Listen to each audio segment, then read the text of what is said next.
आंकड़ा पंचनामे में आप सभी का स्वागत है। मैं हूं सुमित और हफ्ते का आखिरी कारोबारी सत्र भारतीय बाजारों के लिए आज के लिए तो अच्छी शुरुआत कह सकते हैं, क्योंकि शुरुआत तो बेहतर हुई थी, फिर बिकवाली आई, लाल निशान में निफ्टी गया, लेकिन लोअर लेवल से एक बढ़िया रिकवरी के साथ इंडेक्स डे हाई के आसपास ही जाके कहीं क्लोज होता हुआ दिखाई पड़ा।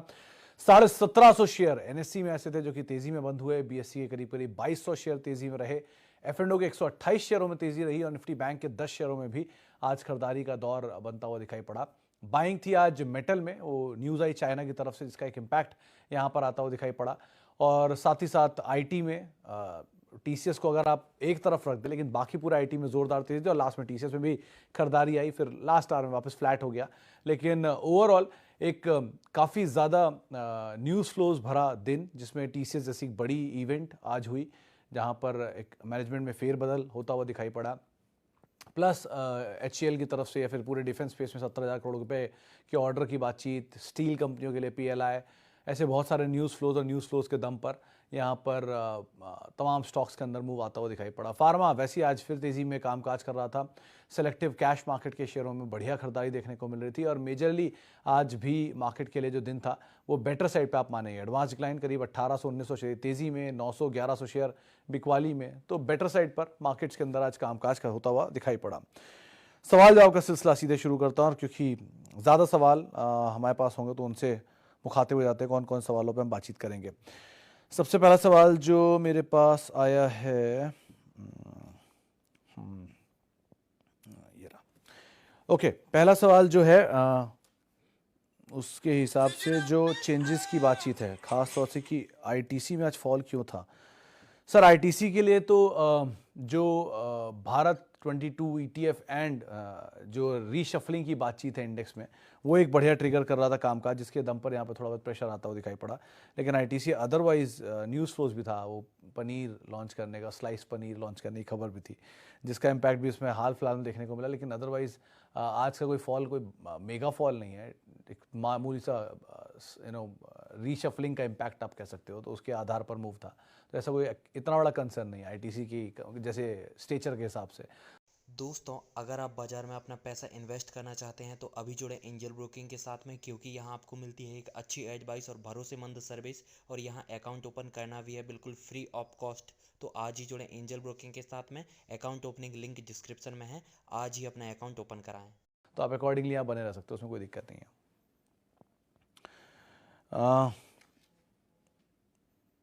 BPCL average buy 415 includes dividend.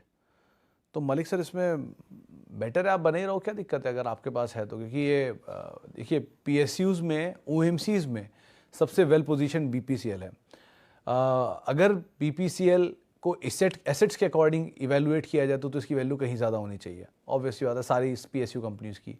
लेकिन अमंग ओएमसीज में आईओसी का इक्विटी डाइल्यूशन सबसे ज़्यादा हुआ है, इसीलिए वो चलता नहीं है।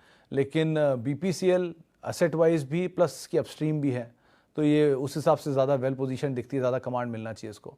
आपको डिविडेंड अच्छा मिल रहा है, डिविडेंड पे ऑफ्स में आगे भी कंटिन्यू करेंगे ही, तो आप बने रहिए। माना जा रहा है कि अगले क्वार्टर के नंबर अच्छे रहेंगे।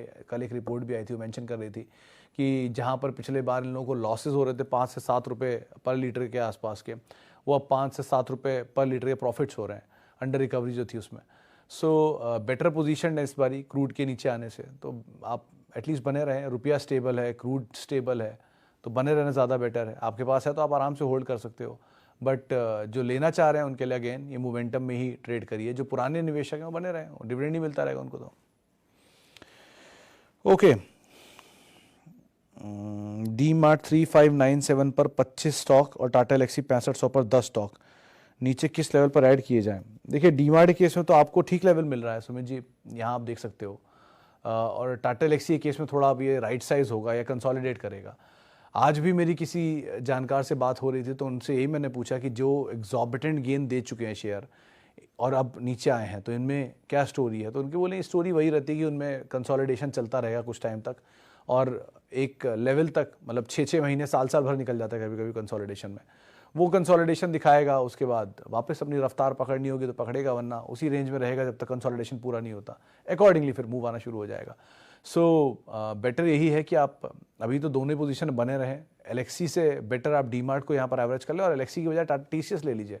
TCS में सर ऐसा कोई ड्रॉबैक नहीं है लेने में। अगर आप मैं हमेशा से TCS की पैरवी करता हूँ, क्योंकि देश की पहली सबसे बड़ी कंपनी रादर है IT स्पेस की, और दूसरी सबसे बड़ी कंपनी, एक गुड एसेट टू ओन है। डिविडेंड पे ऑफ भी अच्छा है। आप अंदाज़ा लगा लीजिए कि पिछले 5-1 साल में TCS ने करीब 300-350 रुपये पर शेयर का डिविडेंड दिया हुआ है, जो कि 10-15% ट्रिकल डाउन इफेक्ट में आपको दिखा देगा। और मतलब यील्ड के हिसाब से 10-15% अगर आप 300 रुपये जोड़ेंगे तो। लेकिन अदरवाइज भी आपको इस बारी 75 रुपये का डिविडेंड आया, स्पेशल को हटा दीजिए तो 36-37 रुपये डिविडेंड आता है, तो 1.5-2% का यील्ड तो वैसे ही मिल जाता है, प्लस अप्रिसिएशन। सो आप इस तरह की कंपनी में जाइए, वो ज़्यादा बेटर है। इंस्टेड टाटा एलेक्सी भी ख़राब नहीं है, बट थोड़ा चला हुआ है, तो नीचे मिले तो ज़्यादा बेटर है। एडेड रिलायंस टुडे, निक सर आराम से आप ऐड कर सकते हैं, रिलायंस कोटक दोनों में आप पोजीशन ऐड कर सकते हैं। ये झटके जितने बाजार में आपको दिखें, 2-2%, 5-5% का कोई भी डिप मिले, आप पोजीशन ऐड करिए। अगर आपका एपेटाइट एक शेयर करके आप आराम से ऐड कर रहे हैं, फिर तो कोई दिक्कत ही नहीं होनी चाहिए। फिर तो आपको उल्टा खुश होना चाहिए कि आपको तो एवरेज नीचे आ रहा है और स्लोली एंड स्टेडली एक अच्छा पोर्टफोलियो बन रहा है। दोनों ही क्वालिटी हैं, तो इसमें क्वालिटी पे तो कोई डाउट ही नहीं है। क्वालिटी असेट टू ओन में कोई प्रॉब्लम नहीं है, क्वालिटी असेट टू होल्ड में कोई प्रॉब्लम नहीं है, and quality asset to buy में भी कोई प्रॉब्लम नहीं है। अब सबका तर्क ये रहता है कि जब वो खरीदा था 2600 रुपये में भी रिलायंस क्वालिटी था और 2200 में भी क्वालिटी है, तो 2600 पे क्यों लिया, 2200 पे क्यों नहीं लिया? क्योंकि ये पता नहीं था कि 2600 का रिलायंस 2200 आ जाएगा, और ये भी नहीं पता है कि 2200 का रिलायंस 1500 आ जाएगा। लेकिन ये ज़रूर पता है कि ये एक अच्छा बिजनेस टू ओन है। अगर आप को चॉइस दिया जाए बाज़ार में कोई अच्छी चीज़ लेने की, तो आप सस्ते में लेना चाहेंगे, और अच्छी चीज़ सस्ते में मिल रही है तो आप उसके ऊपर क्वेश्चन उठा रहे हो इंस्टेड ऑफ उसे बाय करने के। सो आपको अच्छी क्वालिटी मिल रही है, आप ऐड करिए ना। कोटक में कोई इशू है ना रिलायंस में। और डिस्क्लेमर अगेन कि रिलायंस इज दिस चैनल जो आप देख रहे हैं, इसका प्रभुत्व प्रबंधन रिलायंस इंडस्ट्रीज के पास है। ओके, ऑर्डर और top to bottom GRSE, Mazagon, BDL, Bharat Forge, any two stock for long term investment in defence. Alpesh sir, defence के लिए लार्जेस्ट प्लेयर जो आप देख सकते हो तो लार्सन ही सही दिखता है मुझे, क्योंकि डिफेंस इसलिए नहीं बोल रहा हूँ कि डिफेंस की ही प्लेयर है, वो बहुत सारी चीज़ों का प्लेयर है। Larsen is the biggest company in capital goods, engineering, इसके अलावा 3 बड़ी IT कंपनियों के पेरेंट, प्लस एक NBFC का पेरेंट, प्लस डीमर्जर के लिए बहुत सारी कंपनियां अभी भी इसके अंदर, प्लस डिफेंस का कारोबार भी, और अच्छी क्रेडिबल कंपनी, पुरानी हिस्ट्री। तो एक तो आप रख के चलो, एक तो वो होना ही चाहिए जो अच्छे असेट में आप डाल के रख सकते हो। अब आती बात दूसरी डिफेंस कंपनी की, तो आप क्योंकि HCL अच्छी कंपनी थी जो भाग चुकी है बहुत, उसमें तो अब एंटर करने को मतलब नहीं है। BDL या माजगांव ठीक कंपनी है, बट अगेन मेजरली सारी सरकारी कंपनियां हैं और सब में ऑफिस कभी ना कभी ऊपर आ ही जाता है। तो नॉन सरकारी कंपनियों में आप कोई अच्छी कंपनी मिले तो आप एक बार को एंटर कर जाना। लेकिन सो फार डिफेंस की कुछ अच्छी कंपनियों में अशोक लेलैंड है, भारत फोर्ज है, L&T है, एस्ट्रा माइक्रोवेव है, ये जो डिफेंस कारोबार में है। जेन टेक्नोलॉजीज़ भी है, लेकिन ये जेन एस्ट्रा ये सब मोमेंटम बेस्ड है, तो इनको आप अकॉर्डिंगली पिक एंड चूज़ करना। और ध्यान रखना, ये एक थीम है, थीम में फंसे तो बहुत लंबा फंस जाते हैं, तो ज़रा ध्यान संभल के कॉल लेना। इसलिए मैंने L&T का नाम लिया, क्योंकि उसमें फंस भी गए तो कैपिटल गुड्स आपको बचा लेगा। सो देख सकते हो आप अकॉर्डिंगली यहाँ पर। Should I average Infosys, TCS, IT, L&T? अच्छा, L&T, HDFC बैंक, क्यों नहीं खुशहाल साहब? अगर आपकी कॉस्ट से नीचे है तो आप क्यों नहीं एवरेज कर सकते उसको? TCS आज चल रहा है 3170 रुपये देखा था सुबह थोड़ी देर पहले, तो 2900 रुपये का इसका ईयर लो होगा, तो 200 रुपया यहाँ से नीचे, यानी कि करीब 5%, 4% और नीचे जाएगा। अगर ईयर लो हिट भी कर गया और ईयर लो से नीचे 2500 भी चला गया, तो आप ये कर सकते हो कि आपके पास अगर मान लीजिए 100 शेयर हैं, तो आप 5-5 शेयर यहाँ ले लो सबके, या 2-2 शेयर ले लो सबके। तो अगर और नीचे का तो 2-2 शेयर और ले लेना, या 5-5 शेयर और ले लेना। ऐसे करके आप एवरेज कर लो। इतनी बड़ी क्वांटम में कौन एवरेज करने के लिए कह रहा है? स्लोली एंड स्टेडली एवरेज करिए, slowly and steadily portfolio build करिए, स्लोली एंड स्टेडली आपको रिटर्न भी मिल जाएगा। कुछ समय पहले तक L&T फाइनेंस होल्डिंग, माफ़ कीजिएगा, माइंडट्री या बाकी IT कंपनियों के लिए भी यही सुनने को मिलता था कि ये नहीं चलते, आज सब चल पड़े, उनकी कॉस्ट से 40% ऊपर आ गए। इवन TCS भी था कुछ टाइम पहले तक। सो आपको मौका मिल रहा है, आप नीचे थोड़ा एवरेज करते रहिए। अगर आपकी कॉस्ट से नीचे है तो, और आप लॉन्ग टर्म इन्वेस्टर हैं और आपके पास क्वालिटी है, तो आप ये काम कर सकते हैं। Average India bulls real estate नहीं कौशिक सर, अवॉइड मत कीजिएगा। जो पैसा है इसमें फंसा रहने दीजिए। अपडेट्स, डेवलपमेंट्स, इन पर नज़र रखिए, लेकिन नया एवरेज मत करिए। Okay, Craftsman auto for portfolio, Anil sir too early to say है, क्योंकि अभी कोई भी कंपनी, मतलब मैं आज ही एक लिस्ट बना रहा था, डेटा तो मैं बनाते ही रहता हूँ दिन भर, तो उसमें मैंने करीब 12 या 14 कंपनियां आइडेंटिफाई की हैं जिनमें प्रमोटर की होल्डिंग अभी भी 75% से ऊपर है। क्राफ्टसन उसमें नहीं है वैसे, लेकिन ज़्यादातर आईपीओ में प्रॉब्लम क्या है कि जैसे जो पतंजलि में हुआ, पतंजलि में प्रमोटर की होल्डिंग 81% थी और उसे 75% लानी थी। 3 साल के अंदर ये काम होता है। हर कंपनी जिसमें प्रमोटर की होल्डिंग 75% से ऊपर है, बारिंग गवर्नमेंट कंपनीज, उनको एक्सेप्शन मिलता है। तो बारिंग गवर्नमेंट कंपनीज, जो कंपनियां, प्राइवेट कंपनियां जिनकी होल्डिंग प्रमोटर की 75% से ऊपर है, उनको अपनी होल्डिंग घटा के 75% लानी होती है 3 साल के अंदर लिस्टिंग के बाद। अभी भी बहुत सारी ऐसी कंपनियां हैं, अदानी विल्मर, EMIL, वेदांत फैशन, एथर इंडस्ट्रीज, जो नई लिस्टिंग है, इन सब में प्रमोटर की होल्डिंग 75 से ऊपर है। इनको 3 साल के अंदर लानी है। इसका इम्पैक्ट वो लाएंगे जब होल्डिंग ऑफलोड करेंगे, डाइल्यूट करेंगे, तो ब्लॉक डील के जरिए और डिस्काउंट पे करेंगे, शेयर नीचे आएगा। सो ये क्राफ्टमैन भी is among all those new IPOs, new age IPOs and newly listed companies. इनको आप पोर्टफोलियो का हिस्सा बनाने में प्रॉब्लम नहीं है, लेकिन इन्हें समय बिता लेने दो थोड़ा सा बाजार में, इन्हें थोड़ा मज़ा ले लेने दीजिए मार्केट का, उतार चढ़ाव का, टेस्ट का, इधर उधर फॉल का, न्यूज़ फ्लोज का, सेंटिमेंट्स का, फिर अपने आप एक सही दाम बाजार इन्हें दे देगा, वो सही दाम पे आप ऐड करिएगा। So it's too early to say for long term investment, लेकिन आप बाकी कंपनी के बारे में अभी कुछ भी नहीं कहूँगा क्योंकि नई है बिल्कुल, तो क्या ही बोलूँ।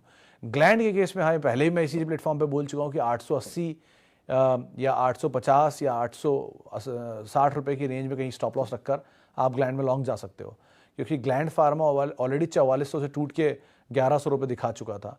एक ही चीज़ अच्छी थी, मतलब कंसर्न रहे हैं कि चाइनीज़ प्रमोटर है, प्रमोटर ने वहाँ पर बैंक्रप्सी भी फाइल की थी एक बारी, ऐसी कुछ खबरें भी उठी थी, प्लस इनके नंबर्स में वीकनेस भी थी। लेकिन इन सब कंसर्न्स के बीच में अच्छी चीज़ डेट फ्री कंपनी है, प्रॉफिट मेकिंग कंपनी है। नंबर्स कमज़ोर भले ही रहे होंगे, लेकिन नंबर प्रॉफिट लॉस में नहीं आया। प्रॉफिट मेकिंग कंपनी और डेट फ्री कंपनी, यानी अगर ये नहीं भी बिजनेस चला पाए तो कोई और नया एक्वायर कर लेगा इन्हें। सो ऑलरेडी सब बुरा डिस्काउंटेड ही है इसमें, तो इसलिए लग नहीं रहा कि ग्लैंड में कोई बहुत ज़्यादा डाउनसाइड है। अपसाइड तो है लेकिन डाउनसाइड नहीं दिख रहा। सो आप बने रह सकते हो ग्लैंड में।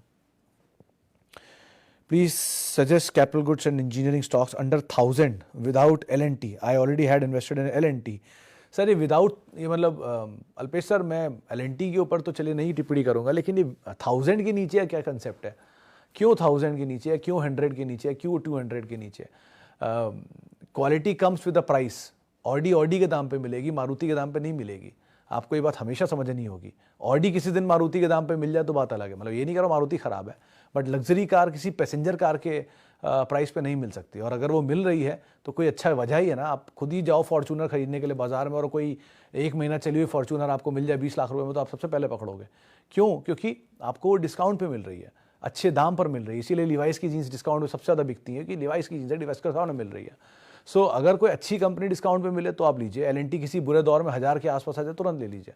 तो आपके पास ऑलरेडी L&T भर लिया है तो कैपिटल गुड्स की अच्छी कंपनियों में आता है। ट्यूब इन्वेस्टमेंट, मेजरली सारी मल्टीनेशनल है, ABB, सीमेंस, क्यूमिंस, हिताची दूसरा वाला पावर वाला, और सीमेंस, CG पावर 3000 रुपये के नीचे है लेकिन बहुत चला हुआ है, तो थोड़ा घबराहट है उसमें इसी चीज़ की कि वो बहुत लंबी तेज़ी यहाँ से शायद ना दिखा पाएगी। 18 रुपये का शेयर 350 रुपये, 350 रुपये पहुँच गया, तो थोड़ा कंसोलिडेट करके नीचे मिल जाए तो बहुत अच्छी बात है, आप उसे आराम से ले सकते हैं।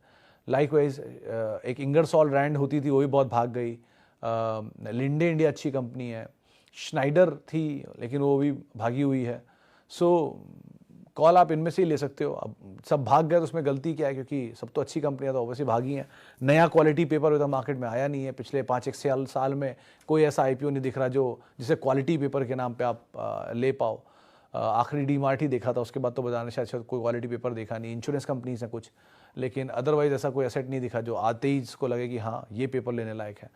सो वेट एंड वॉच, कोई बढ़िया चीज़ नीचे मिल जाए तो ले लीजिए। और ज़रूरी नहीं है कि हमेशा आपको बाजार में कुछ लेना ही है, कभी कभी नहीं लेना भी सही रहता है। बैठे रहिए शांति से, कहीं भागा थोड़ा ना जा रहा है, बाद में नीचे मिल जाता है ले लीजिएगा। यदि CAGR कोई स्टॉक 20 का देता है तो कोई वो स्टॉक पर ईयर 20% रिटर्न देगा क्या? सर CAGR होता है कंपाउंडेड एनुअल ग्रोथ रेट। इसका मतलब है हर साल कंपाउंडेड ग्रोथ रेट उसकी 20% की आती है। ये एग्जाम्पल दे देता हूँ। 1200 रुपये का TCS, ये इसलिए याद है आज ही करा है, 1200 रुपये का TCS 3200 रुपया हो गया, करीब करीब 150% इसने इस ड्यूरेशन में एब्सोल्यूट रिटर्न दिया है। ये है 5 साल में, सन 2017 से लेके अब तक। इसको जब आप पिछले 5-1 साल में CAGR के हिसाब से देखेंगे तो ये 20.35% की CAGR से ग्रो हुआ है, 20% की CAGR से बढ़ा है। ये स्टॉक मार्केट का शेयर प्राइस है। प्रॉफिटेबिलिटी इस ड्यूरेशन में सिर्फ 8% CAGR से बढ़ी है। तो ज़रूरी नहीं है कि प्रॉफिटेबिलिटी की मैच स्टॉक प्राइस की मैच होती हुई दिखाई पड़े एक ड्यूरेशन में। हो सकता है TCS ने इससे पहले और बड़ा मूव दिखा दिया हो, इसीलिए TCS का प्राइस का जो मूव है, मुनाफे का जो मूव है वो कम इसलिए है कि हो सकता है आगे प्रॉफिट अच्छा आ रहा है या पीछे प्रॉफिट अच्छा हो, लेकिन स्टॉक प्राइस ने रिएक्ट कर दिया हो पहले से, वो अब बाद में रिएक्ट ना करे या नीचे आ जाए। सो दोनों में वो नहीं है कोरिलेशन। बट एक चीज़ अच्छी, आप एक चीज़ ज़रूर मान लीजिए, और 20% का कोई नंबर नहीं पता, लेकिन अगर कोई कंपनी का CAGR पॉजिटिव साइड पे चल रहा है, ईयर बाय ईयर प्रॉफिटेबिलिटी बढ़ रही है, तो उसका स्टॉक प्राइस भी ईयर बाय ईयर अपनी ग्रोथ दिखाएगा। वो नंबर कुछ भी हो सकता है, वो 20 भी हो सकता है, 30 भी हो सकता है, 40 भी हो सकता है, लेकिन ग्रोथ आएगी। So stick to growth instead of stick to a number. 20% मेरा शेयर परफॉर्मेंस करेगा तभी मैं उसमें इन्वेस्ट करूंगा, ये कोई जिद नहीं होती बाजार में। मेरा शेयर परफॉर्म करेगा इसलिए मैं उसके साथ निवेशित हूं, ये एक बार को आप मान सकते हो, लेकिन जिद मत करिए। बाजार के सामने सिर्फ बाजार ही जीतता है, चाहे कुछ हो जाए। Best quality stock of Marico, Dabur, Emami, Godrej, Tata consumer. Tata consumer, Dabur, ये दो आप हमेशा पहली प्रेफरेंस में देख सकते हो। अगेन HUL एंड ITC दो और नाम है जो कि FMCG के वन ऑफ द मेजर या जाइंट कंपनीज हैं, इनको भी आप ऑब्वियसली देखिएगा। जुबिलेंट फूड 450, आप अगर 400 रुपये आ जाए प्रसन्नता साहब तो आप फर्दर ऐड कर सकते हो। It's quality company to own और बहुत बीट एंड डाउन भी है, तो यहाँ बहुत ज़्यादा डाउन साइड तो नहीं दिखता। अब इस बाजार में इतनी बिकवाली के बाद कई मिड कैप में शायद डाउन साइड ना भी ज़्यादा दिखाई पड़े। जुबिलेंट ग्रुप वैसे भी 3 दिन में काफ़ी बज़ है। जुबिलेंट फूड चल चुका, इनग्रेविया चल चुका, फार्मोवा चल चुका, तो रिसेंटली 3 दिनों में 3-4 शेयरों में हलचल आनी शुरू हुई है। सो अगर आपके पास है तो आप बने रहो, नीचे मिल जाए तो आप ऐड कर लो। Procter and Gamble HH sir Manoj ji मैं कंफ्यूज हो जाता हूँ इसमें। प्रॉक्टर एंड गैम्बल 16,000 वाला या 6,000 वाला, दोनों में से अगर हेल्थ एंड हाइजीन है तो मेरे ख्याल से Procter and Gamble health and hygiene 16,000 वाला ही है। 16,000 वाला बहुत ज़्यादा भागा हुआ और बहुत लो इक्विटी का शेयर है, फंसने के चांसेस ज़्यादा होते हैं उसमें। वो पहले जब 2-2.5 हज़ार रुपये था तब एक बार को मैं ट्रैक करता था, अब तो इतना भाग गया, तो उस समय तो डिविडेंड भी अच्छा देता था, पता नहीं। प्रॉक्टर एंड गैम्बल दूसरा वाला जो मर्क प्रॉक्टर एंड गैम्बल बना है, उसका डिविडेंड पे ऑफ अच्छा है कंपेरेटिवली दोनों के, तो आप एक बार को उसको भी देख सकते हो। लेकिन FMCG में ये लो इक्विटी वाले शेयर है, इनका एक ही फ़ायदा है कि ये टूटते कम है, क्योंकि प्रमोटर फॉरेनर है, MNC प्रमोटर है, इंडिया वो इक्विटी छोड़ेंगे नहीं, डीलिस्टिंग कैंडिडेट होते हैं हमेशा। सो आराम से आप इनको लेके रख सकते हो ये, but it will take some time, slowly and steadily रहेंगे, लेकिन रिटर्न दे ही देते हैं। ऐसे कम ही शेयर होते हैं जो रिटर्न ना दें इस तरह के स्टॉक में, वरना डिविडेंड देते रहेंगे with time. So they are good and quality asset to own both. Procter and Gamble 16,000 वाला भी है, 6,000 वाला है, 8,000 वाला भी, आप दोनों को देख सकते हो, ऐसा इशू नहीं है। मेरे ख्याल से मर्क ज़्यादा टूटा है हाल में फार्मा के फॉल में, तो उसको आप पहली प्रेफरेंस दे सकते हो। चलिए अब इतने ही सवालों को शामिल करूंगा, माफ़ी इन सभी लोगों से, बहुत सारे लोगों से जिनसे बातचीत नहीं कर पाया, और जिनको भी लगता है कि TCS इस समय ओन किया जा सकता है, हाँ आप ओन कर सकते हैं, आप नई खरीदारी उसमें कर सकते हैं, कोई ऐसा इशू नहीं है। थोड़ा बहुत डाउन साइड खुलेगा तो उसके लिए भी अपने पॉकेट्स बचा के रखिएगा फर्दर एवरेज करने के लिए। आप मेरे साथ जुड़ सकते हैं @सुमित रिसर्च, मेरा ट्विटर हैंडल है। आपसे मुलाकात होगी अगले हफ्ते, और तब तक के लिए आप किसी भी निवेश से पहले अपने वित्तीय सलाहकार की राय ज़रूर ले लें। नमस्कार।